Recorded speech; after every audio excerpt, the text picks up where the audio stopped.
Hello guys, welcome to your YouTube channel Aspire reviews. Radha Madhavam అనే movie అయితే చూడడం జరిగింది భయ్య. మూవీ చూసాక నా ఒపీనియన్ చెప్పాలంటే టైం వేస్ట్ మూవీ భయ్య. అసలు ఏందో ఆ మూవీని చూస్తుంటే ఏదో ఒక ఆల్రెడీ తెలుగులో ఉన్న మూవీని చూసి దాన్ని ఎలా ఉందో అలా రీక్రియేట్ చేయాలని చెప్పి తీసినట్టుంది. నాకైతే మాత్రం ఏమీ లేదు భయ్య. మెయిన్గా మూవీ ప్లాట్ ఏంటంటే తక్కువ క్యాస్ట్ అబ్బాయి ఎక్కువ క్యాస్ట్ అమ్మాయిని పెళ్లి చేసుకుని వెళ్ళిపోతాడు. దానికి వాళ్ళ నాన్న వాళ్ళని చంపేస్తారు. అదే అనమాట ప్లాట్. ఆ ప్లాట్ మూవీస్ ఎన్ని వచ్చాయి భయ్య, అసలు ఎన్ని చూసిన అలాంటి దాన్నే మళ్ళీ మళ్ళీ తీస్తే ఆడ చూస్తాను చెప్పండి. తీసిన దాంట్లో ఏమైనా కొత్తగా పెడతారంటే ఏమీ బెటరు. మ్యూజిక్ ఏమన్నా బాగుంటుందంటే అది బాగుండదు. క్యాస్ట్ అండ్ క్రూ ఏమన్నా బాగుంటాయంటే ఏవి బాగోవు. అసలు ఏమీ లేనప్పుడు మూవీలో ఆ మూవీ ఎందుకు చూడాలి భయ్య? అసలు ఎవరైనా సరే ఎందుకు చూడాలి చెప్పండి. ఇంకా అంటుంటారు చాలా కష్టపడి తీసుంటారు మూవీ, ట్రై అది ఇది అని అటెంప్ట్ చేసేటప్పుడు ఏమైనా కొత్తగా చేయొచ్చు కదా. ఆల్రెడీ ఉన్నదాన్ని మళ్ళీ మళ్ళీ తీస్తే మనమైనా సరే యాడ్ చూస్తాం. సరే ఫస్ట్ టైమే తీస్తున్నారు అనుకుందాం, ఏమన్నా కొత్తగా ట్రై చేయొచ్చు కదా ఫస్ట్ టైం తీసేటప్పుడే. ఈ ప్లాట్తో ఎన్ని వచ్చాడో చెప్పండి. ఇప్పటి నుంచి కదా మూవీస్, గత 10 సంవత్సరాలుగా ఆ ప్లాట్ మీద ఎన్నో మూవీస్ వచ్చి ఉంటాయి.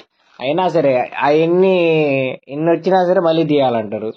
అండ్ యాడ్ చూడలేం. అసలు సినిమాలో చెప్పుకోదగ్గ విషయాలంటూ ఏమీ లేవు భయ్య. ఆ హీరోయిన్ చూస్తుంటే స్వామి సీరియల్లో యాక్టర్స్ బాగుంటారు కదరా స్వామి అనిపిస్తుంది. అలా ఉంటది అనమాట. ఇంకా ఏం చెప్తాం అలా ఉన్నప్పుడు. ఇంకా హీరో ఏమన్నా గొప్పగా ఉన్నాడా అంటే చెప్పుకోదగ్గ రీతిలో అయితే ఏమీ లేడు. మ్యూజిక్ ఉందా అంటే మ్యూజిక్ అంతేం లేదు. ఇంకా విలన్ల క్యారెక్టర్లు ఏమన్నా బాగా జీవించారా అంటే అది లేదు.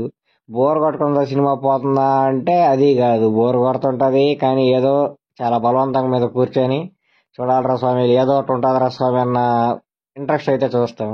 సినిమా లాస్ట్కి వచ్చేస్తుంటది, అయిపోతుంటది, కానీ సినిమాలో అయితే ఏముండదు. ఎందుకులే పోయి అలాంటి కళాఖండాలు చూడడం. నిజంగా ఏదో కళాఖండం అనే చెప్పాలి.